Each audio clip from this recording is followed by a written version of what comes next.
I'm reiterating that at the time of recording this video, it's guidance, not law. The law hasn't been changed. Unlike the US, the UK has no blanket ban on trans people using single-sex facilities that match their gender. No blanket ban.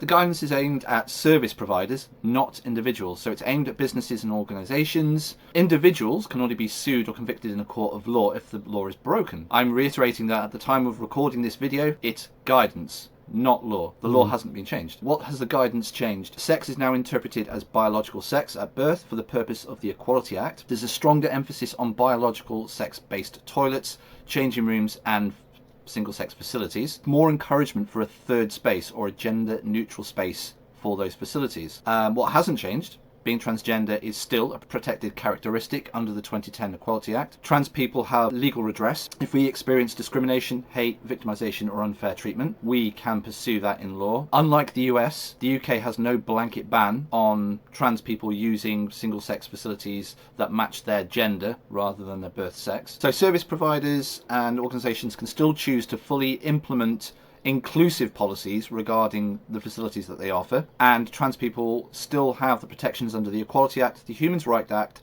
and our legal, privacy and dignity rights remain unchanged. Will it affect you at work?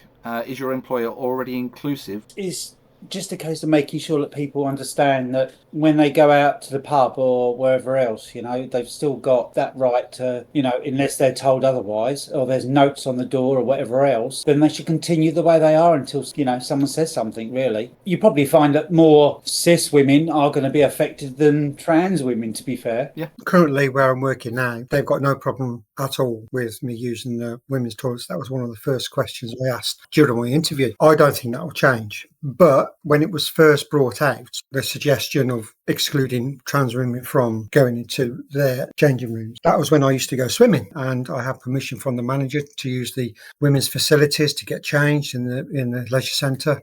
Had no problem.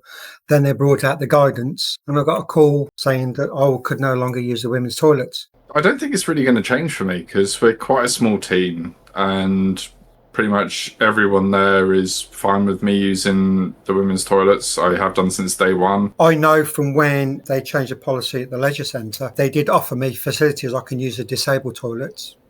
I'm not disabled. With regards to the facilities, many third spaces such as disabled toilets have been suggested for use. There is a stronger emphasis in the EHRC Guidance for a third space, so that they're trying to exclude us from the female toilets and trying to push us towards the third space. But if there is only one cubicle for disabled, which in many businesses that's all the room they've got, if we're using that and there was somebody who's disabled that might have a medical condition, that means that they need fast access to the loo, well, where do they go?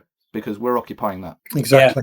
Yeah, that's not a good idea. The simple solution is to let us use the bathroom or facilities that align with our gender. If your work was to implement a new policy, how would you handle that? I would never use the men's. That's the end of story. And that's a blanket thing, regardless of where I go. I mean, when I'm out and about, I have to use facilities in leisure centres or in pubs and stuff like that, wherever I can go. Always use the ladies. I never, ever go to the men's, and I will totally refuse to go into the men's. You feel safe. Yeah.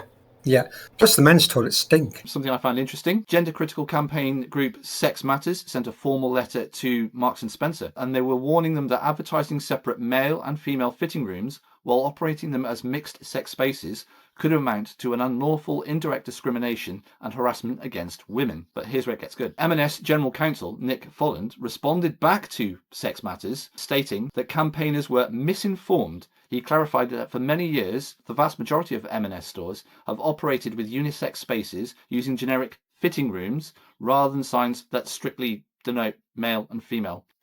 I mentioned what hasn't changed. Trans people have protections under the Equality Act, the Human Rights Act, and our legal and privacy and dignity rights remain unchanged. Just this year, the government passed through the Crime and Policing Act of 2026. That legislation updates the law that makes all LGBTQ plus hate crimes a statutory aggregated offence. That means that if we receive hate or discrimination, it is on the same legal footing as hate or discrimination against someone by race and religion. We're going to wrap that up there.